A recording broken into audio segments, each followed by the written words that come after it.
Sarah LaMarche. My preferred personal pronouns are she, her, hers. I'm a volunteer with TogetherWell, a nonprofit that connects mental health professionals with the community to provide mental health workshops.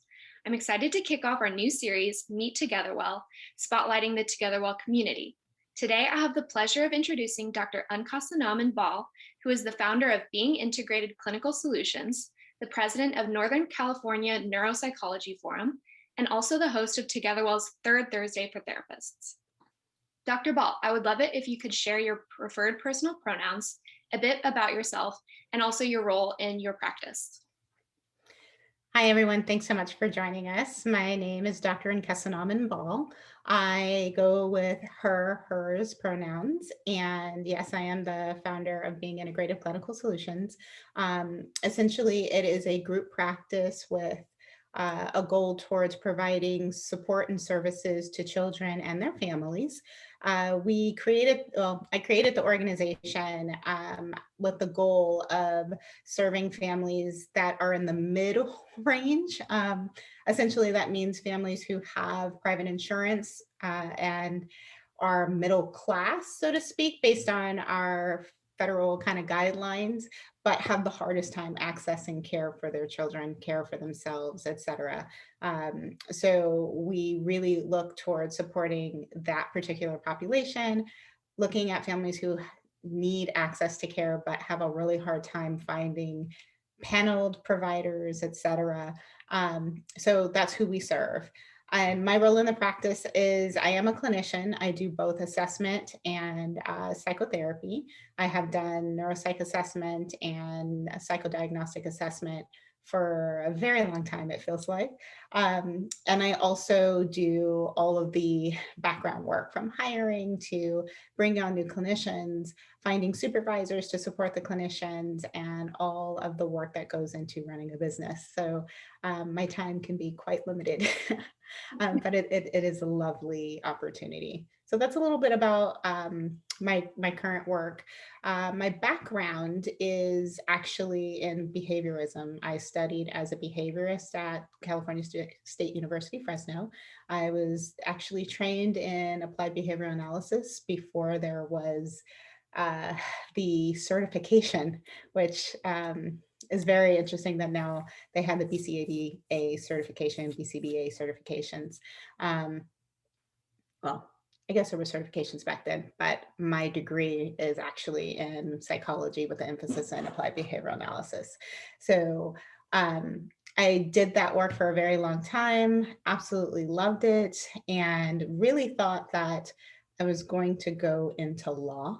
I didn't think that I was going to stay in the field of psychology, and particularly I have an affinity for forensic cases where the families are separating, divorce, doing child custody evaluations, and supporting families in understanding how behavioral changes as a result of divorce can arise. So I wanted to go more into the legal realm and be an attorney to support families in that way.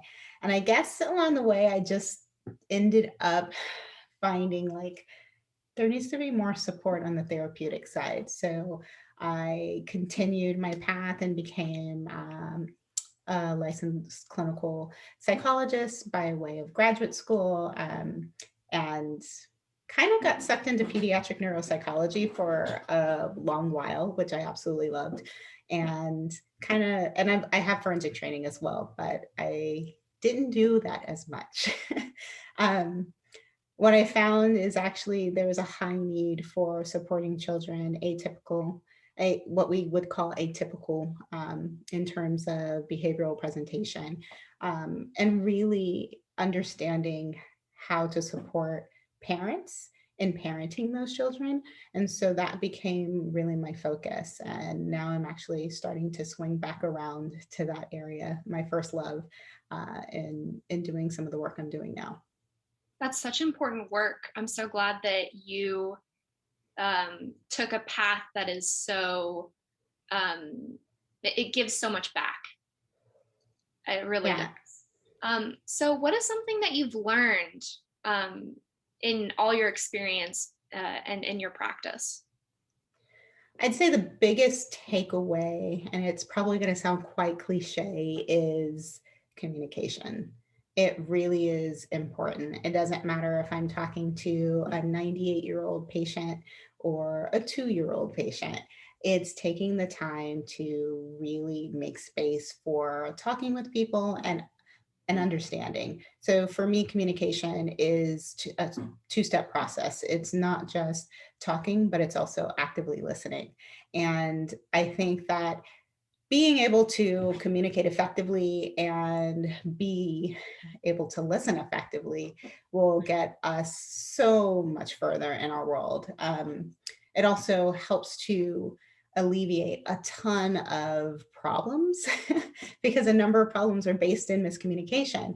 Um, and I really, really, really believe that the more effective we can be as communicators and the more effective we can be as active listeners, the more change that we can affect in our work. Yeah, that's very true. I love that. So with COVID having impacted the world in such a large way, how has COVID impacted your practice? And how are you dealing with the high demand of services? How are you taking It's care of yourself? it's a lot.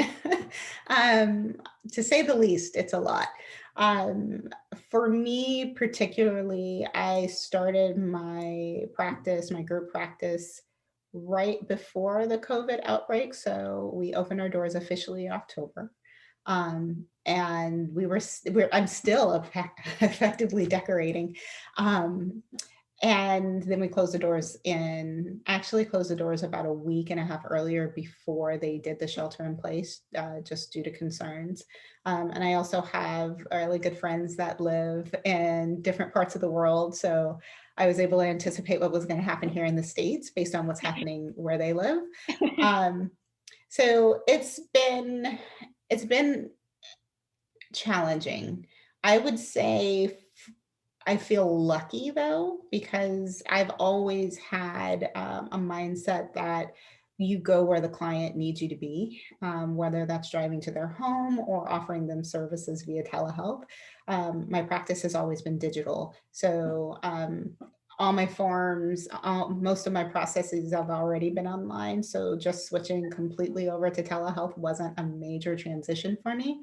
But the parenting, working, like filling a 40-hour week into a 20-hour week is really, it's a balancing act. And I would say it's more of an art than a science, despite no matter how many times I read articles on like structure and this is scientific practice on this, it still is an art. It's figuring out how to do it all. So in terms of what I've seen with COVID, it's mainly been a huge increase in those who are seeking support for depression and anxiety, and that's not new news. Essentially, um, I have also seen an uptick in clients who have recurring eating disorder patterns and concerns regarding their eating disorders. And luckily, I have a team and have my own experience of working with eating disorder clients to be able to provide a certain degree of support. Um, so it's been a lot to just see an influx of clients when I'm having to scale back in time. I am a parent teacher in the mornings, so I'm not actually able to even be available for my clients until the afternoon, unless there was like a crisis or something, and then I have to make accommodations. Thankfully, I'm not seeing a lot of crises in the sense that I'm having clients who are coming in and then becoming, destabilized over time. I am seeing people are maintaining that stability. But,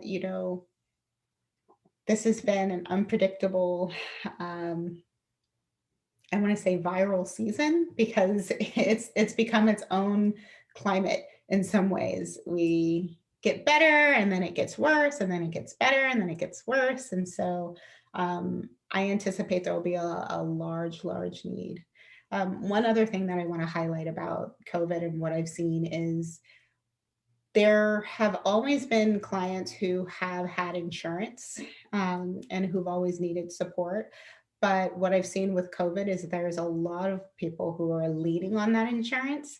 And then there's a large portion of people who've lost their insurance and who, because of unemployment or who are now in some interesting kind of purgatory with their work and they might have coverage temporarily. I'm seeing a lot of EAP um, being requested. So it definitely has changed the nature of how funding or finances goes when it comes to the business aspect, and having to make adjustments for that, I think, is also something that um, I know I did not fully anticipate, and having to adjust, mid swing was a bit of a challenge.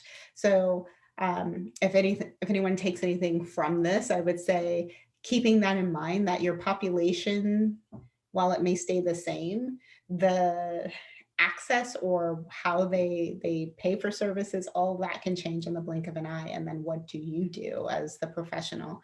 Because this is our profession, so you still have to survive. So COVID has been quite interesting, to say the least, from a business perspective and also from a clinical perspective, as well as a neuropsychological perspective. I'm anticipating the long-term effects of COVID on patients who've tested positive. We know that there was some neurological shifts as a result of those who've suffered COVID. And we also now have a different strain of COVID that is attacking the country just as aggressively. So we're curious as to what impacts that's going to have.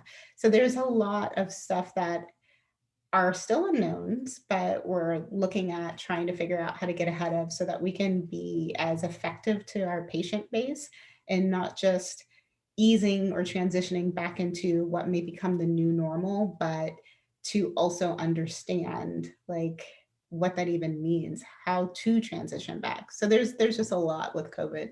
I can go on forever. Yeah, there's definitely a lot of unknowns, and the future is very uncertain. But it sounds like you are staying ahead of the curve and anticipating what's to come with the variants and whatnot. Um, kind of shifting focus, I wanted to talk to you a bit about social injustice and how it plays a role in lacking access to healthcare services. I mean, it's a huge, huge topic. Yeah. I think that it's one that doesn't get enough attention. And it's also one in which it's really hard to, I think, help people fathom if they feel like we're in a positive place. Um, the reason I say that is there have been a lot of advances, I think, in our field, and I think there have been a lot of shifts that have been really positive.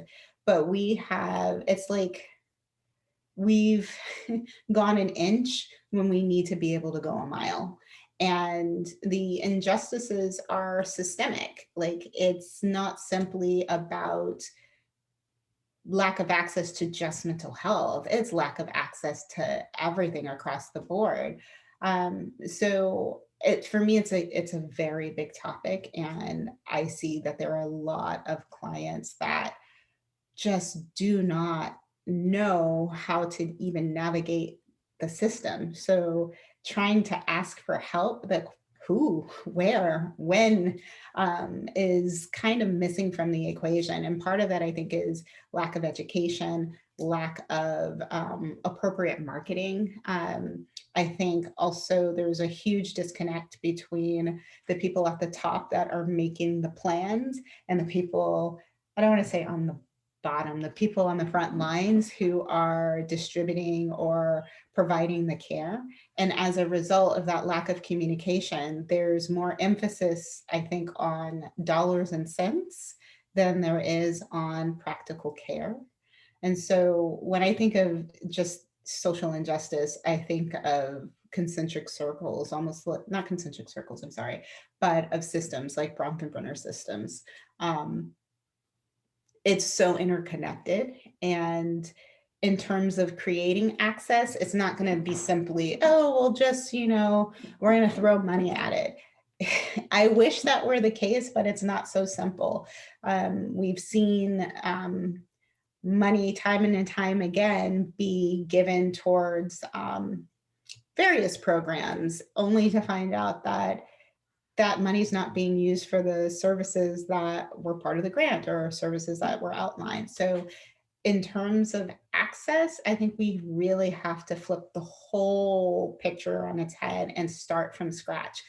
Let's have the people who are providing the care be people who are part of the plan, not simply attorneys. Let's make sure that we're also talking to the community, finding out what they need, not just assuming that because I went to grad school or because this person went to grad school or this person simply did this research on a population that was different than the population we're serving, that we know exactly what they need. So I think that it's a lot of lacking in communication, as I would say. So that's what I think is the biggest injustice, is there's not an opportunity for those who need it most to have an appropriate voice or even a fighting chance. And so, yeah, again, it's such a big topic. It's like, I have thoughts about each part of it, from the clinician to client, from administrator to, staff, from federal government to state to county level. I've been lucky that I've had an opportunity to see how things work on such a global level, but it's also given me the opportunity to see that our overall system is significantly flawed. And so while it's almost like being a gerbil or a hamster in a wheel. We keep running up against the exact same problems, and we again throw some money at it, and it's like, okay, now it's fixed, and it's not fixed at all. We haven't even begun to address the issue. And what happens is the money gets spent and people are wondering, why hasn't anything changed? Well, we haven't done anything different. So I don't know if that actually answers your question. No, But yeah, I think it's a very broad question. And I think we also need more people at the table, diversity, and not just on a diverse ethnic level, which we definitely need, but we also need a diverse education level. We also need individuals who are just, able to think outside the box. Not everyone benefits from a traditional view. So we need to come into the 21st century with some 21st century ideas.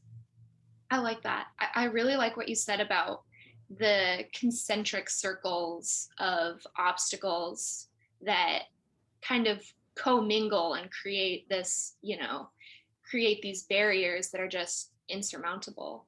Um, so, as far as like practices go, what do you think practitioners can do to make their own practice accessible? I think in this day and age, if you don't have an online, I don't want to say just an online presence, you're doing yourself a great disservice. You have to have some sort of technical knowledge, whether you want to have an Instagram or if you want to just have a Twitter account. I think that our field is a little slow to catching up with the time. There's actually a really great documentary, Century of the Self, is I think a great history into how speaking from psychoanalysis may have shot itself in the foot and then had to dig itself out of a lot of problems. But I think mainly for clinicians who are interested in growing and really building, like, you have to think about a couple of things. Who's your ideal audience? Who is it that you want to work with? How are you going to communicate with them, and what do they need? Right. So I don't want to say gone are the days of word of mouth, because that's not true. Word of mouth is still a very high retention activity. But there's not really an investment there. It's just word of mouth and through connection with former clients or speaking engagements, etc. I also think a little bit differently when it comes to being a clinician. I live with a marketer, and so I'm constantly thinking about, okay, what are, like, if I'm sending out an email campaign, what are my click-through rates? What's the go-to words that are drawing attention? And I know a lot of people feel uncomfortable with having to think about the marketing aspect and sometimes even the money aspect, but I really highly encourage people to get really good with setting your fees and talking about money, getting over that discomfort, and then also being really clear on what do you want to do. There's a ton of people doing lots of the same thing. What makes you stand out? What do you have to offer that's different? And I think if they can answer those questions, it will help them be successful. Great. Well, thank you. So accessibility is really integral at TogetherWell. Can you share how you started your relationship with us and how you've grown and what you enjoy about TogetherWell? Yes. So Michelle Haley and I went to the same university, and I have to remember exactly how we got connected, but I know that there was, I think, email communication that went out about this opportunity to be a moderator. And as you can tell, I love to talk. I love learning new things. So I said I would. Oh, actually, a fellow colleague of ours, Dr. Catherine Ng, introduced us, and she mentioned that one of her colleagues was opening up a new organization that's geared to supporting clinicians and supporting them, in terms of learning new topics and growing in their practices, and just growing and presenting and whatnot in the community. So I thought it was a fantastic opportunity.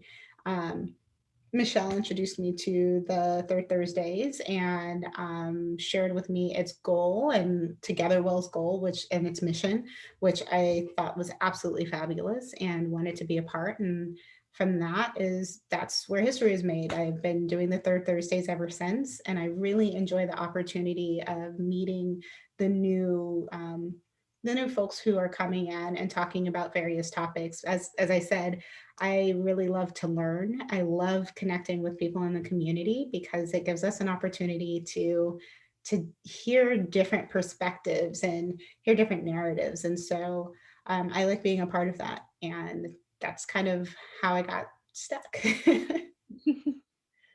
That's very cool. So last Third Thursday was about imposter syndrome. Could you give us a quick recap of that and maybe go into how Third Thursday can be a useful tool for therapists? Yes. So Dr. Megan, and I am blanking on her last name, um, did a talk on imposter syndrome. And one of the things that she said, which I absolutely loved, is that she thinks it's a misnomer. Imposter syndrome would better fit under the name of trailblazer syndrome. And what I absolutely loved about that is it's spot on in the sense that most people who feel like they shouldn't be in a particular place or they don't have the skill set to do a particular activity, it's often because they don't have someone that they can look up to close to them or someone near them that they can reflect on and say, oh, I'm just like them, I can do this too. And sometimes those challenges of like yourself get in the way of you recognizing your own skill set. And being a trailblazer is all about being the first, being someone who's setting a path. And so I resonated with that because I think that it's starting to change now, but I think that there were a lot of situations in which I found myself the first, first person of color or first female. And I think her talk really brought home that it's not simply about a skill. It's not simply about an action, but it's about community and representation. And if you aren't surrounded by people that can help you to see your worth and see your value, the value that you're adding, or the way that you're creating a path for those who are coming after you, then it can be daunting and it can be really scary. And don't know what to do, don't know who to reach out to. Um, and so I think that was, I would say, the gist of her discussion. And I would say overall for clinicians who are also experiencing that that experience, myself included, you have to remind yourself, what did you sign up for and why? You're not going to have everything right. There's no such thing as perfect. It's really important to make mistakes and learn from them, right? So giving yourself that opportunity to do that. And I think to come to Together Well, they can come to learn about some of the most up-to-date, cutting-edge um, tools that are being used in the field, whether it's a physical tool or it's ourselves as clinicians being used in different ways to affect change in our client work. Great, I love that. So, how do you see the mental health field changing in the future, and what is your hope for it? I think there's going to be a number of changes in the future, particularly around, um, I don't want to say access, but I would say the use of technology. Um, I'm already starting to see some changes across, the different states where there's like a universal license now, where you can be licensed in one state and practice in other states. So I'm definitely seeing things like that. I do think that we're not going to be doing away with telehealth anytime soon. So even once the world, or the United States for that matter, opens back up, there are still going to be people who prefer the remote method. And I think it's a double-edged sword. I think it's great in some ways because it increases accessibility. And the challenge is it also creates distance. And so part of the challenge with therapy is building that relationship to help people have these experiences that they can carry out into the world.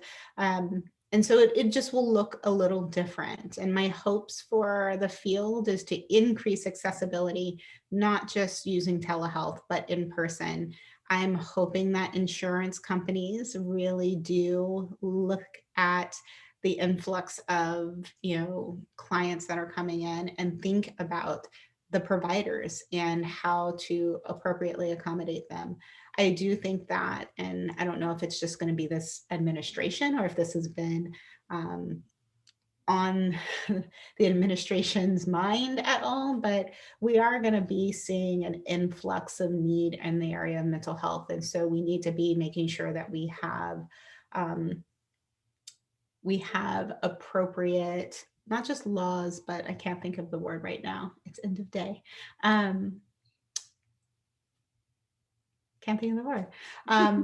But have lawmakers, lobbyists, I hate to say lobbyists, but addressing issues of mental health on the floor, as opposed to it just being clinicians advocating for change. It needs to go up the ladder. We need to see it be something that is, affected on a federal level, on a state level, on a county level. We need to make sure we're taking care of our clinicians, because while this may be COVID, and this might be short-lived, like 2 to 3 years, the reality is the impact of this is going to be long-term. So we have children who are homeschooling, we have people who are working remotely, we have a lot of people who've been on the front lines and witnessing mass death at such a crazy rate that the impact of this is going to be long-term. So my hope is that we're increasing accessibility.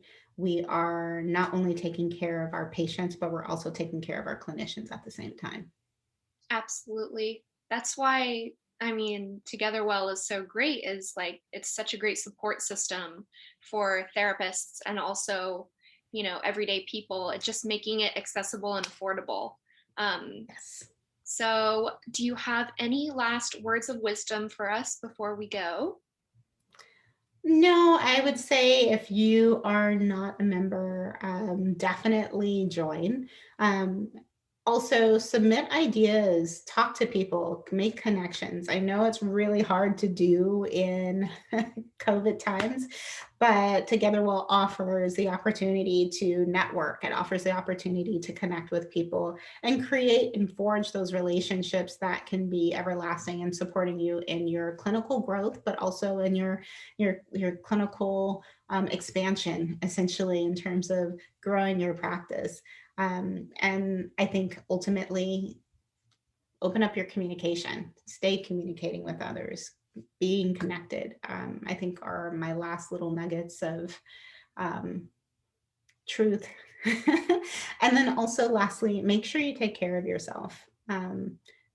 Right now, it's a really hard time. A lot of people are in need. And as clinicians, we often give of ourselves, but we need to find that boundary and remember that this is a profession and that we also have to be able to sign off so that we can take care of our health. So I would say communication, connection, boundaries, and good self-care. Those would be my comments.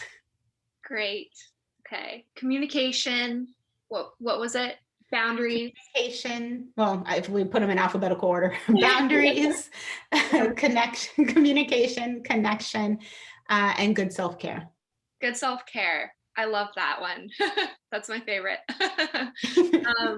Dr. Ball, thank you so much for being with us today. It was an absolute pleasure. I know that you're very busy, so thank you for being with us. For those of you who are viewing, please check out Dr. Ball's workshops on the TogetherWell platform, and I will post the link below. For information about our events, please visit our events calendar.